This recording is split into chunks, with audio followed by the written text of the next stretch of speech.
የዚህ ተቃራኒ ወገን ጫካ ለመሳሪያ እየወዘወዘ ችግሮቻችን የሚፈቱት በጦርነት ነው የሚሉ እንደ ክልል የአማራ ክልል ህዝብ እየገባበት ወይም እየከፈለ ያለው ዋጋ ቲፒኤልኤፍ በ17 ዓመት ትግራይን ካስከፈለው ዋጋ ኦነግ በ40 ዓመት ትግል የኦሮሚያ ክልልን ካስከፈለው ዋጋ የሚልቅ ዋጋ ነው። ምክንያቱም ዘመኑ ይዞት የመጣው ቻሌንጅ በራሱ ስላለ የህዝብ ብዛት ይዞት የመጣው ቻሌንጅ በራሱ ስላለ ጦርነት ነው የሚያስፈልገው የህልውና ትግል ላይ ነን የሚሉትም ጦርነት አያስፈልግም በፖሊሲ እሱን ተግባራዊ በማድረግ እንዲፈጸም በማድረግ ነው ለውጥ የሚመጣው የሚሉትም ሁለቱም አሁን ባለው የፌደራሊዝማችን መሰረት አንፎርቹኔትሊ እንደሱ ነው የምንጠራው ሁለቱም አማሮች ናቸው ከአማራ ክልል የተገኙ ናቸው። በመግለጫችን እንዳየነው ማፈናቀሉ፣ መግደሉ፣ እስሩ፣ ማንነት ተኮር ጥቃቶቹ አጠቃላይ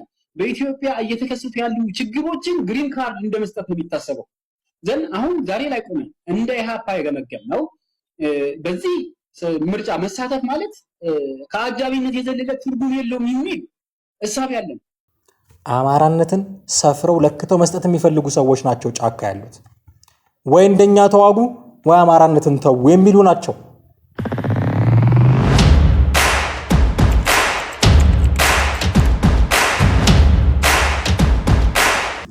ሰላም ጤና ይስጥልን። እንዴት አላችሁ ውድ ቤተሰቦቻችን? ዘኢትዮጵያ ቻናላችን ነው። በወቅታዊ መረጃዎቻችን ወደ እናንተ ተመልሰን መተናል። አማሃ ደግፋ ነኝ። እስከ ፕሮግራማችን ፍጻሜ ድረስ አብራችሁን ትቆዩ ዘንድ የአክብሮት ግብዣችን ነው። ከኛ ጋር ስትቆዩ ቻናላችንን ሰብስክራይብ ማድረግ፣ የደወል ምልክቱን መጫን፣ ቪዲዮቻችንንም እንዲሁ ደግሞ ሼር እና ላይክ ማድረግ እኛ ከናንተ የምንጠብቀው የትብብር ስራ ነው። እሱን ማድረግ አብሮነታችሁን ታሳዩን ዘንድ በአክብሮት እንጋብዛችኋለን። ስለምታደርጉልን የትኛውም አይነት ትብብር ግን ከወዲሁ እጅግ አድርገን ለማመስገን እንወዳለን። በቀጥታ ወደ ዛሬው ፕሮግራማችን ነው የምናልፈው። አንድ ሁለት የሚሆኑ ቪዲዮዎችን እንጋብዛችኋለን። መረጃዎችን ወደ እናንተ እናደርሳለን። በእነዚህ መረጃዎችና ቪዲዮዎች ላይ ተመርኩዘን ደግሞ የምናነሳቸው ሀሳቦች ይኖሩናል ማለት ነው። እስከ ፕሮግራማችን ፍጻሜ ድረስ አብራችሁን ቆዩ።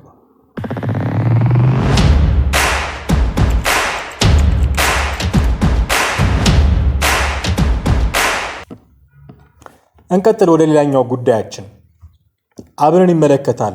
አብን የአማራ ህዝብ ጥቅም የሚከበረው በሰላማዊ መንገድ እንጂ በጦርነት እንዳልሆነ ያምናል የሚል ድምጽ የምታሰማ ሴት መጣለች። ጽዮን ደረጀ ትባላለች። የፓርቲው ማዕከላዊ ኮሚቴ አባል ነች። የአማራ ብሔራዊ ንቅናቄ አብን ጦርነትን የማይደግፍና በሰላማዊ መንገድ የአማራን ህዝብ ጥቅም የማስጠበቅ እሳቤ ያለው ፓርቲ መሆኑን አስታወቀ ይላል ጋዜጣ ፕላስ ላይ የወጣ መረጃ ነው። አዲስ ዘመን ጋዜጣ የፓርቲው ማዕከላዊ ኮሚቴ አባል ወይዘሪት ጽዮን ደረጀ ለአዲስ ዘመን ጋዜጣ እንደገለጹት ፓርቲው በሁሉም የሀገሪቱ ክልሎች ለፌዴራልና ለክልል ምክር ቤቶች ለመወዳደር አስፈላጊውን ዝግጅት አጠናቋል ብለዋል። የአማራ ህዝብ ጥቅም የሚከበረው በሰላማዊ መንገድ ትግል በማድረግ ህዝብን የሚጠቅሙ ፖሊሲዎች እንዲፈጸሙና ተግባራዊ እንዲሆኑ በማድረግ እንጂ በጦርነት ይፈታል ብሎ እንደማያምንም ገልጸዋል። አብን መጪውን 7ኛውን ጠቅላላ ምርጫ አሸንፎ መንግስትን ስልጣን የሚይዝ ከሆነ በዋናነት ለወጣቶች ሰፊ የስራ ዕድል የሚፈጥሩ ስትራቴጂዎችን በመቅረጽና የኢኮኖሚ መዋቅሩን በማሻሻል የወጣቱን ተጠቃሚነት ለማረጋገጥ ትኩረት በማድረግ እንደሚሰራም ጠቁመዋል። እስካሁን የነበሩ የኢኮኖሚ ለውጦች ሴቶችን ያላካተቱና ያገለሉ እንደነበሩ በመግለጽ ፓርቲው የመንግስትነትን ኃላፊነት ከተረከበ ሴቶች በኢኮኖሚው ዘርፍ ተገቢውን የፖለቲካ ውክልና እንዲያገኙና ተጠቃሚ እንዲሆኑ በቁርጠኝነት እንደሚሰራም አብራርተዋል ይላል። ይህ መረጃ ጋዜጣ ፕላስ ላይ ነው የወጣው። መረጃውን የሰጡት የፓርቲው ማዕከላዊ ኮሚቴ ጽዮን ደረጀ ናቸው። ከዚህ ውስጥ እኛ መወያያ ርዕስ እንዲሆነን ብለን አንዱን አረፍተ ነገራቸውን እንመዛለን። ምንድነው ያሉት? ወይዘሮ ጽዮን ደረጀ ወይዘሮ ይሁን ወይዘሪት እርግጠኛ አይደለም፣ ጽዮን ደረጀ ተብሎ ነው የወጣው። የአማራ ህዝብ ጥቅም የሚከበረው አሉ በሰላማዊ መንገድ ትግል በማድረግ ህዝብን የሚጠቅሙ ፖሊሲዎች እንዲፈጸሙና ተግባራዊ እንዲሆኑ በማድረግ እንጂ በጦርነት አይደለም ብለዋል። ጥያቄዎች አሉት የአማራ ህዝብ። እነዚህ ጥያቄዎቹ የሚመለሱለት እነዚህ ጥያቄዎቹ በአግባብ የሚታዩለት ሰላማዊ ትግል በማድረግ እና ለህዝብ የሚጠቅሙ ፖሊሲዎች እንዲፈጸሙ እና ተግባራዊ እንዲሆኑ በማድረግ ነው እንጂ በጦርነት አይደለም ነው ያሉት ጽዮን ደረጀ። የዚህ ተቃራኒ ወገን ጫካ ለመሳሪያ እየወዘወዘ ችግሮቻችን የሚፈቱት በጦርነት ነው የሚሉ ካልተዋጋን አናሸንፍም፣ ካልተዋጋን ሐሳባችን መሬት አይረግጥም፣ ካልተዋጋን ፍላጎታችን አይሰምርም ብለው የሚያምኑ ምንድነው ማንሳት የፈለኩት እዚህ ጋር ጦርነት ነው የሚያስፈልገው የህልውና ትግል ላይ ነን የሚሉትም ጦርነት አያስፈልግም በፖሊሲ እሱን ተግባራዊ በማድረግ እንዲፈጸም በማድረግ ነው ለውጥ የሚመጣው የሚሉትም ሁለቱም አሁን ባለው የፌደራሊዝማችን መሰረት አንፎርቹኔትሊ እንደሱ ነው የምንጠራው ሁለቱም አማሮች ናቸው ከአማራ ክልል የተገኙ ናቸው ሁለቱም አማራዎች ነው ሁለቱም የተለያየ ሐሳብ መያዛቸው ኦኬ ናቹራል ነው ልንል እንችላለን ችግሩ ምንድነው ካልተዋጋችሁ አማሮች አይደላችሁም የሚል ሜንታሊቲ ደግሞ አለ ጫካ ካሉት ወገኖች ካልተዋጋችሁ አሁን ካለው መንግስት ጋር ከሰራችሁ ምርጫ ላይ ከተሳተፋችሁ የአማራ ጠላት ናችሁ የሚል ትርክት ነው ያለው ነገሩን ወስዶ ከህዝብ ጋር መስፋት ፖለቲካ ሆኗል አላልንም ቅድም ለዚህ ሚስጥሩ ለዚህኛውም ጉዳይ ምርጫ ካላችሁ ፖሊሲ ስትራቴጂ ምናምን ካላችሁ ጦርነት አያስፈልግም ሰላም ነው የሚያወጣው ሰላማዊ ትግል ነው የሚበጀው ካላችሁ ሌላው ግን አይደለም አብንም ብትሆኑ ለነዚህ ሰዎች አማራ አይደላችሁ አማራነትን ሰፍረው ለክተው መስጠት የሚፈልጉ ሰዎች ናቸው ጫካ ያሉት ወይ እንደኛ ተዋጉ ወይ አማራነትን ተው የሚሉ ናቸው እንዴት አድርጎ ከነዚህ ጋር መግባባት እንደሚቻል አላውቅም አብን በምርጫ ነው ችግሩ የሚፈታው በሰላማዊ ትግል ነው ችግሩ የሚፈታው ብሎ የሚያስብ የአማሮች ስብስብ ነው እንግዲህ አብን ተብሎ የሌላ ብሔር ስብስብ ሊሆን አይችልም ናቹራል አይደለም እንደዛ እነዛኞቹ ደግሞ በጦርነት ነው ችግሩ የሚፈታው ብለው የሚያምኑ አማሮች ናቸው ፋኖ የሆኑት መተው ቢነጋገሩ ቢወያዩ ሚለዋወጡት ቃላት እርስ በርሱ የተለያየ መሆኑ ናቹራል ነበረ ግን ስላልተዋጋችሁ አማሮች አይደላችሁ ነው የሚሏችሁ ምርጫ ላይ በመሳተፋችሁ ምክንያት እንደ ጠላት ነው የምናያችሁ ብሎ ነበር አስረስ ማረድ አምጥታ ታስታውሱታላችሁ ምንም አማራ ብትሆን ምንም የአብን ተወካይ ብትሆን ምርጫ ላይ ከተሳተፍክ ጦርነት አያስፈልግም ካልክ ለፋኖች ጠላት ነህ ማለት ነው ኦኬ የቱ ነው የሚበጀው ለህዝብ የሚጠቅመው የቱ ነው አንደኛ ህዝቡ ራሱ የሚበጀኝ ይሄ ነው ብሎ እንዲመርጥ እድል አልተሰጠው ልክ ከህዝቡ ጋር ተፈራርመው ምን ይሄ ቦሩ ሜዳ ላይ ሰብስበውት በቃ ውጣልን አንተ ተዋጋልን ያሉት ነው የሚመስላቸው አንዳንዶቹ እንደዛ የተባሉ ነው የሚመስሉት ወጥተው ሲናገሩ እነዛኞቹም ደግሞ በፓርቲ ፖለቲካ ውስጥ ያሉት ኦፍ ኮርስ ባለፈው ምርጫ የተመረጡ ሰዎች አሏቸው በጣት የሚቆጠሩ ምክር ቤት የገቡ ግን ይሄንን አቋም አቀንቅኑልኝ ብሎ የመረጣቸውም እስካሁን ድረስ የለም በጣት የሚቆጠሩ ሰዎች ነበሩ እነሱም ከፓርቲው አሁን የሉም ወጥተዋል አንዳንዶቹ በሌላ ፓርቲ ውስጥ ነው የሚወዳደሩት ሌሎቹ ከነጭራሹ የምርጫ ፖለቲካ በቃኝ ብለዋል አሁን ያሉት የተመረጡ አይደሉም ኦኬ ተመርጠው ያሉትም ከመንግስት ጋር በገቡት ሰጣ ገባ ምክንያት ፋኖን ትደግፋላችሁ እንዲህ ተብለው የታሰሩም ባሉና ክርስቲያን ታደልን ጭምር አብን ራሱ የህዝብ ውክልና አለው ወይ ይሄንን ገና ሳያገኝ ይሄን የህዝብ ውክልና ሳያገኝ ይሄን የህዝብ መተማመኛ ሳያገኝ ነው በራሱ መንገድ ችግሮችን ለመፍታት እየጣረ ያለው ኦኬ ምርጫው የተሳተፈው ይሄንን የህዝብ ይሁንታ ለማግኘት ነው የሚል መከራከሪያ ሊነሳ ይችላል which is good ነገር ግን ይሄን የህዝብ መተማመኛ ድምጽ ሰጥተዋቸው ምክር ቤት ያስገቧቸው ሰዎች የትኛው ነው አቋማቸው የፋኖ አቋም ነው የአብን አቋም ነው አቋማቸው አሁን ካሉት ምክር ቤት ካልገቡት ግን በምርጫ ከሚወዳደሩት መካከል ተመርጠው ምክር ቤት ቢገቡ ነገ ከነጎዲያ እንደ ዶክተር ደሳለኝ ጫኔ ላለመሆናቸው ምን ማረጋገጫ አለ ፓርቲው ራሱ በተመረጡና ባልተመረጡ ወገኖች መካከል ላለመከፋፈሉ ምን ማረጋገጫ አለ ስናይ ከረምነው ይሄንን ነው እንደ ሐሳብ ግን ሐሳቡን ልናደንቅ አፕሪሺየት ልናደርግ ይገባል ሰላማዊ ትግልን በመምረጥ ረገድ ማለት ነው ይሄን በጣም አፕሪሺየት አድርገን ልንሄድ ያስፈልጋል በጥቅሉ ግን ከጦርነት ይልቅ የሚያስፈልገው ሰላማዊ ትግል ነው የሚል አንደርስታንዲንግ እንዳላቸው መረዳት እንችላለን ማለት ነው ይሄንን የሚጋሩ በጦርነት ምክንያት ህዝቡ ተጎድቷል ብለው የሚያምኑ እንደዚህ ያሉ አስተያየት የሚሰጡ ሰዎች ደግሞ አሉ እስኪ ጥቂት እንስማቸው እነ ቲፒኤልኤፍን እነ ኦነግንና ህግደፍን አንስቶ እነሱ የፈጀባቸውን ዘመን አነጻጽሮ እንትኑን የትግሉን ክብደት መለካት ተገቢ ነው ብዬ ነው እኔ በግሌ ተገቢ አይደለም ብዬ ነው በግሌ የማምነው። እንደ ክልል የአማራ ክልል ህዝብ እየገባበት ወይም እየከፈለ ያለው ዋጋ ቲፒኤልኤፍ በ17 ዓመት ትግራይን ካስከፈለው ዋጋ ኦነግ በ40 ዓመት ትግል የኦሮሚያ ክልልን ካስከፈለው ዋጋ የሚልቅ ዋጋ ነው። ምክንያቱም ዘመኑ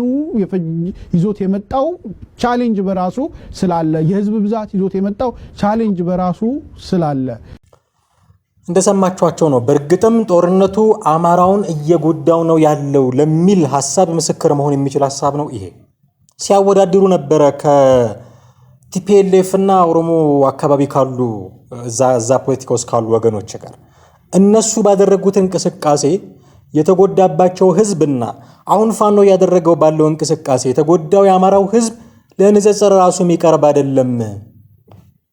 ስለዚህ ጦርነት እየጎዳው ነው። ጦርነት መፍትሄ ሊሆን አልቻለም።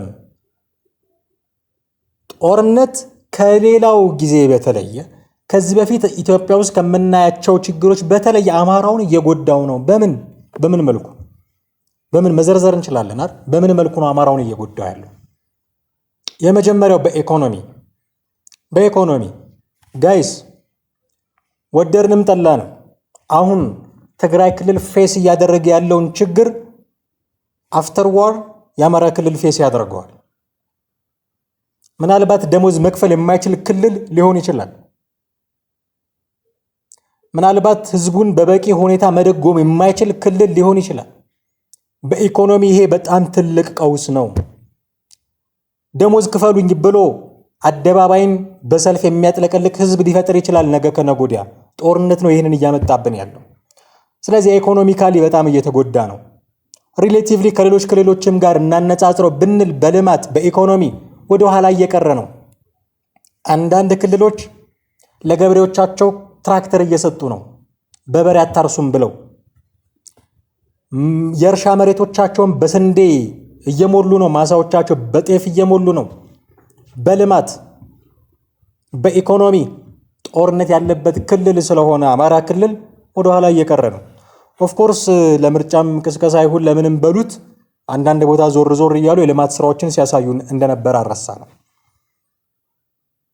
ያሳይ ኮሪደር ልማትም ምንም ዋና ከተሞች አካባቢ ገበሬውስ ጋር ያለው ችግር እሱን እንዴት ነው ሃንድል ማድረግ የሚቻለው ኢኮኖሚካሊም በልማትም? ስለዚህ በኢኮኖሚ እየተጎዳ ነው፣ ወደ ኋላ እየቀረ ነው። ጦርነት ነው ይሄንን ያመጣበት። በትምህርት ስንት ሚሊዮን ተማሪ ነው የትምህርት ገበታው ላይ የሌለው? ስንት አስተማሪ ነው ሳያስተምር ቁጭ ብሎ እያለ ያለው? ስለዚህ በትምህርትም ወደ ኋላ እየቀረ ነው። የሱ የእድሜ እኩዮች ሌሎች ክልሎች ውስጥ ትምህርት እየተማሩ 3 እና 4 ዓመት ወደ ኋላ ቀርቶ እንደገና ትምህርቱን የሚጀምር ተማሪ እንዴት አይነት የስነልቦና ቀውስ ውስጥ እንደሚገባ እንዴት አይነት ትራውማ ውስጥ እንደሚገባ አስባችሁታል? በትምህርት በስነልቦና ትውልድ በማምከን ወደ ኋላ እየተጎተተ እኮ ነው። ይሄን ያመጣው ምንድነው? ጦርነት። በሰብአዊ መብት ጥሰት ወደ ኋላ እየቀረ ነው። መሸፋፈን በማያስፈልገው ደረጃ እጅ የሚቆረጥበት ክልል ሆኗል። ሰላይ ናችሁ ተብለው በአደባባይ አዎ ገረናቸዋል ብለው የሚደሰኩሩ የጎበዝ አለቆች ያሉበት ክልል ሆኗል። መምህራን ትምህርት ቤት እንዳይሄዱ ከሄዱ እንዲረሸኑ ትዕዛዝ የሚሰጥበት ክልል ሆኗል። ምርጫ ብትወዳደሩ ጠላቶቻችን ናችሁ እርምጃ እንወስድባችኋለን የሚባልበት ክልል ሆኗል። በሰብአዊ መብት ጥሰት የሚጠቀስ ክልል ሆኗል። ስለዚህ በጣም ወደ ኋላ እየቀረ ነው። ይሄንን ምንድነው ያመጣው? ጦርነት። ስለዚህ ይሄን ጦርነት ተውና በሰላማዊ ትግል ፖሊሲዎች በሚፈጸሙበት መንገድ ላይ በመነጋገር ጥቅም እናምጣ፣ ህዝቡን የሚጠቅመው ይሄ ነው እያለ ነው አብን። እነዛኞቹ ደግሞ በጦርነት ካልሆነ ሞተን እንገኛለን ነው የሚሉት። እንግዲህ የሞጫ ነጥብ እናንሳ። ልደቱና ኢሃፓ። ለምን ነው ልደቱና ኢሃፓ ያለው? ሰሞኑን ኢሃፓ እያቀነቀነ ያለው አቋም እንዲህም ማድረግ ሳያስፈልጋችሁ የአቶ ልደቱ አያሌው ስትራቴጂ ነው።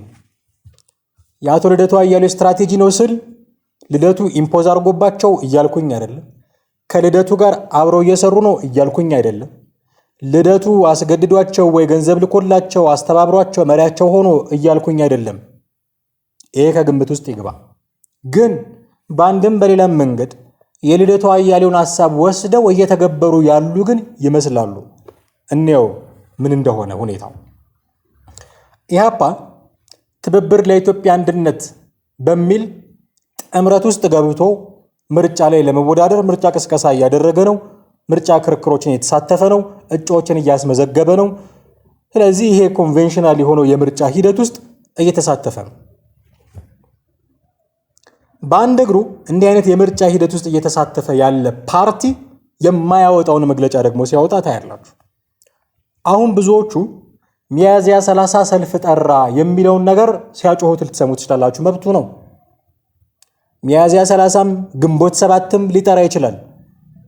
ቅንጅት ሰልፍ በጠራበት ሰሞን ጠራ እንደዚህ ግንቦት 7 ልትሉት አትችሉ፣ ልትከሱት አትችሉ። ሚያዝያ 30ም ግንቦት 7ም ሰኔ 30ም መጥራት ይችላል። እሱ መብቱ ነው። ደጋፊ አለኝ ካለ፣ የራሴ የሆነ ማህበራዊ መሰረት አለኝ ካለ፣ መንግስትን እንዲቃወሙልኝ እፈልጋለሁ ካለ ጠርቶ በአደባባይ በሰላማዊ መንገድ ድምፁን ማሰማት መብቱ ነው። ይሄ አይደለም ጉዳዩ። ይሄንን ነገር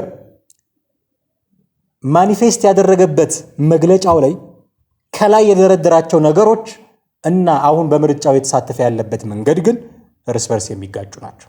መግለጫው ከመነሻው ጀምሮ ሲታይ በምርጫው ላለመሳተፍ ውሳኔ ላይ የደረሳችሁ አይነት ነገር ነው የሚመስለው።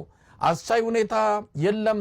አጃቢ ሆነን ይህንን ምርጫ ስርዓቱን ለሚቀጥሉት 5 ዓመታት ተጨማሪ የኢትዮጵያን የጭቆና ሰርቲፊኬት እንዲያገኝ ለማገዝ አይደለም እንዲህ እያላችሁ ትገልጻላችሁ።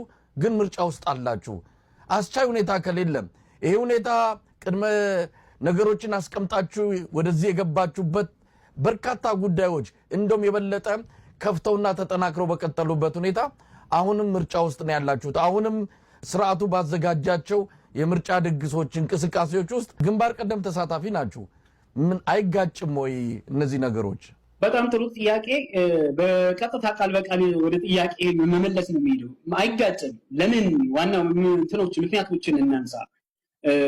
በሂደቱ አለን፣ አስቻይ የለም። እውነት ነው። አስቻይነት አለመኖር በተለይ በምርጫው ሂደቱ በመሳተፍ ለምሳሌ በሩቅ ተመልካቹና ከሚሆን በምርጫ ሂደቱን ተሳትፈን እነዚህን በሙሉ ማጋለጥና መታገል ነው የሚሻለው የሚል ነው ያለነው። አንድ ነገር ግን በእርግጠኝነት ሆነን የምንናገረው እንደ ኢህአፓ የዚህ ምርጫ አጃቢ ሆነን በተለይ ደግሞ አጃቢ ሆነን ብቻ አይደለም፣ ከአጃቢነት የዘለለ ለአገዛዙ በመግለጫችን እንዳየነው ማፈናቀሉ፣ መግደሉ፣ እስሩ፣ ማንነት ተኮር ጥቃቶቹ አጠቃላይ በኢትዮጵያ እየተከሰቱ ያሉ ችግሮችን ግሪን ካርድ እንደመስጠት ነው የሚታሰበው። ዘን አሁን ዛሬ ላይ ቆመን እንደ ኢህአፓ የገመገም ነው በዚህ ምርጫ መሳተፍ ማለት ከአጃቢነት የዘለለ ትርጉም የለውም የሚል እሳቤ ያለን። ታዲያ መቼ ነው ከዚህ ምርጫ እንዲህ አሁን አክቲቭ በምርጫው ላይ እየተሳተፍን ያለ ነው? በምርጫው ላይ በምን ሂደት ነው እየተሳተፍን ያለው ነው መታየት ያለበት። እኛ ከመጀመሪያው በጥናታችንም ስናየው የምርጫ ሂደቱን እንሳተፍ ስንል በምርጫ ላይ ሆነን የትግል እንጠቀምበታለን ነው። የምርጫ ህጉ አለ ወይም ደግሞ የምርጫ ሴንሲሽኑ አለ። ምርጫ ሴንሲሽኑ የሚሰጥህ መብቶች አሉ። እነዚህ መብቶችን እንጠቀምባቸው። የህዝብ ችግሮችን በተለይ እንደ ፖለቲካ ፓርቲ የምትጠቀምባቸው የትግል መስመሮች ብዙ ናቸው። ሚዲያ አንዱ ነው። ዘን የሚዲያ እድሉን ተጠቅመን የህብረተሰቡን ችግር ለዓለም አቀፍ ማህበረሰቡን ጭምር እናጋልጥ። ምርጫውን በሚጀምርበት ጊዜ አስቻይ ሁኔታ የለም። ዛሬ ላይ ቆመን ደግሞ ትናንትና የምርጫ አስቻይ የለም ባልንበት ከዛ በበለጠ በተባባሰ ዛሬ ላይ የምርጫ አስቻይነት የለም። ታዲያ ምንድነው እያዳመጥን ነው ወይ የምንል ከሆነ የምታየው በምርጫ ተሳትፎችን ብልጽግና በበጎ ወይም አገዛዙ በበጎ ጎን አይደለም ያየው። በተለይ በምናደርጋቸው ምርጫ ታም የሚመስሉ ወይም ደግሞ ምርጫ ነክ የሆኑ ጉዳዮች ላይ የህብረተሰብ ችግር ነው መዘን እያወጣን ያለ ነው። በህብረተሰቡ እየደረሰ ያለውን ሰቆቃ ነው ትኩረት አድርገን እየታገልንበት ያለ ነው። ስለዚህ ከዚህ አንፃር በምናይበት ጊዜ እንትኑን አይጋጭም። ግን መቼ ነው የሚጋጨው የሚባል ከሆነ በዚህ ምርጫ ላይ አጃቢ ሆነን በተለይ እነዚህ ቅድመ ሁኔታ ያስቀመጥናቸው የማንነት ተኮር ጥቃት ላይ በየቀኑ በህዝብ ሀብት በተገዙ ድሮኖች እየተጨፈጨፈ ያለው ማህበረሰብ ዘንግተን በማንነት ምክንያት የታሰሩ ፖለቲከኞች፣ የምክር ቤት አባላት፣ ጋዜጠኞችን እነዚህ ባልተፈቱበት ሁኔታ አሁንም የምርጫ አጃቢ ሆነን የብልጽግና 5 ዓመት የስልጣን ዘመናት መፍቀድ ቅድም እንዳልነው ምርጫ ውስጥ እንደሚሳተፍ ማንኛውም ፓርቲ ሁሉንም የምርጫ ሂደቶች እያለፈ ነው። እጩዎችን አስመዝግቦ እጩዎችን እያስተዋወቀ ነው። እከሌ የሚባሉ የፓርቲያችን አባል ለህዝብ ተወካዮች ምክር ቤት በዚህ አካባቢ ይወዳደራሉ፣ እባካችሁ ምረጧቸው፣ ምርጫ ምልክታችን እንዲህ ነው እያለ ያስተዋውቃል። ፋና በሉት ኢቢሲ በሉት የምርጫ ክርክር በተጠሩ ቁጥር እየሄዱ ይከራከራሉ። አንዳንድ ጊዜ አውትስማርት እያደረጉ ሁሉ ሲወጡ እናያለን። በሐሳብ ነው ወይ በሌላ ቴክኒክ ነው ምናምን፣ እሱ ልነጋገርበት እንችላለን፣ ሌላ ርዕሰ ጉዳይ ነው። ግን አንዳንድ አውትስማርት እያደረጉ ሁሉ እየወጡ የክርክር መድረኮችን ራሱ ዶሚኔት ማድረግ የሚችሉ ተወዳዳሪዎች እንዳሏቸውም ጭምር እያሳዩ ነው። የምርጫ ሂደቱ ላይ በሚገባ እየተሳተፉ ነው።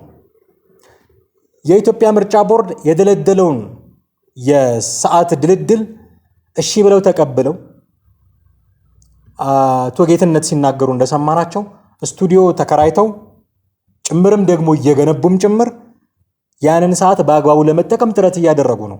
ይሄ ምርጫ ውስጥ በደንብ መሳተፍ እፈልጋለሁ ብሎ ካቀደ ፓርቲ የሚጠበቅ እንቅስቃሴ ነው። እሱን እያደረጉ ነው ኢህአፓዎች።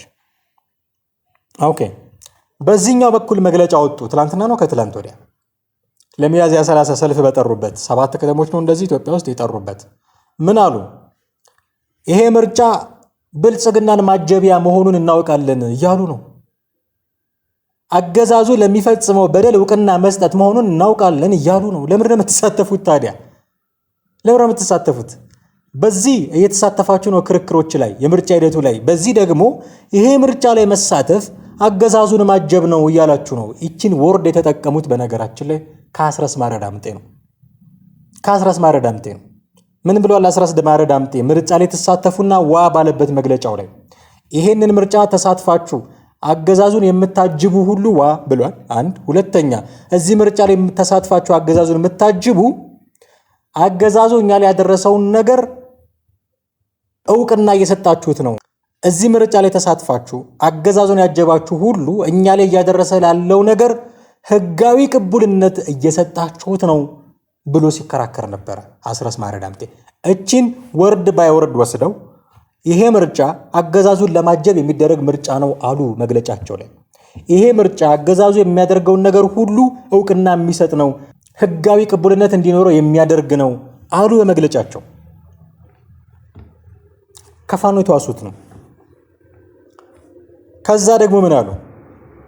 በእንዲህ አይነት የምርጫ ሲስተም ውስጥ መሳተፍ ከባድ ነው፣ ለመቀጠል አስቸጋሪ ነው። እየቀጠሉ ነው ደግሞ ለመቀጠል አስቸጋሪ ነው እያሉ ነው። ይሄንን ነው የአቶ ልደቱ ስትራቴጂ ያልነው። ምርጫው መደረጉ እንደማይቀር የታወቀ ሰሞን ምርጫ መባል ክርክሮች ሊጀመሩ ሰሞን አቶ ልደቱ ምንድን ነው ያሉት? ይሄ እንደውም ማን ነው አስረስ ማረ ዳምጤ ያንን መግለጫ ያወጣ ሰሞን ይመስለኛል። ተወዳደሩና ዋ ያለ ሰሞን ምን አሉ አቶ ልደቱ? የምርጫ ሲስተም ውስጥ ያሉ ሰዎች ሰላማዊ ትግል የመረጡ ፓርቲዎች ለምሳሌ ኢህአፓም ብለው ጭምር አትቃወሟቸው፣ ምርጫውን ይሳተፉ። ግን ምርጫውን ሲሳተፉ የምርጫውን ሂደት መጠቀም ያለባቸው የመንግስትን ችግሮች ህዝቡ እንዲያውቀው ለማጋለጥ ነው። ያንን ካደረጉ በኋላ ምርጫው ሳምንትም ሲቀረው 2 ሳምንትም ሲቀሩ ጥለው መውጣት አለባቸው ብለው ግልጽ ስትራቴጂ አስቀምጠዋል። አሁን ኢህአፓ እያደረገ ያለው ይህንን ስትራቴጂ መከተል ነው ብዬ ነው የማምነው። ምርጫ ውስጥ እየተሳተፈ ነው። ምርጫ ውስጥ ክርክር እያደረገ ነው። የመንግስት ችግሮች የሚላቸውን ነገሮች በሙሉ በነቂስ እያወጣ እየተቸ ነው ያለው። ከዛ 2 ሳምንት 1 ሳምንት ሲቀረው ከምርጫው ራሱን ለማግለል የሚያስችሉትን መደላደሎች ደግሞ በመግለጫዎች እየፈጠረ ነው። ምርጫው ማጀቢያ ነው፣ ምርጫው መንግስትን ህጋዊ ቅቡልነት እንዲኖረው ማድረጊያ ነው፣ ምርጫው እንደዚህ ከተደረገ አብሮ ለመቀጠል አስቸጋሪ የሚያደርግ ነው እያለ መደላደል እያመቸ ነው። ይሄ የልደቱ አያሌው ስትራቴጂ ነው። በምርጫው ትሳተፋለህ፣ ያገዛዙን ችግሮች ታጋልጣለህ፣ ህዝብ እንዲያውቅ ታደርጋለህ፣ ከዛ ሲደርስ ነቅለህ ትወጣለህ። ለዚህ ነው ልደቱና ኢህአፓ የሚል ንዑስ ርዕስ መጠቀም ያስፈልጋል። እና ምንድን ነው ዓላማቸው? ኢህአፓ ሁለቱም እግራቸውን በተለያየ ቦታ ነው ያቆሙት። አንዱ ምርጫ ውስጥ ነው፣ አንዱ ከምርጫው ውጭ ነው። ቤቱ ነው መቀጠል የፈለጉት። የሚያዋጣቸው የቱ ነው? ሪሊ የአቶ ልደቱ አያሌው ስትራቴጂ ይጠቅማቸዋል ወይ? ራሳቸውን መለስ ብለው መገምገም የለባቸውም ወይ የሚል ነገር ማንሳትም ስለፈለግን ጭምር ነው። ውድ ቤተሰቦቻችን ይህን ርዕሰ ጉዳይ በዚህ ልክ ማንሳት ያስፈልገን። እዚህ ላይ ማብቃት ይኖርብናል። የዛሬ ፕሮግራማችን አብራችሁን ስለቆያችሁ ስለተከታተላችሁን ከኛ ጋር ስለነበራችሁ እጅግ አድርገን እናመሰግናችኋለን። የዛሬውን አበቃን። በሚቀጥለው ፕሮግራም በሌላ ርዕሰ ጉዳይ እንጠብቃችኋለን። እስከዚያው ጤና ይስጥልን።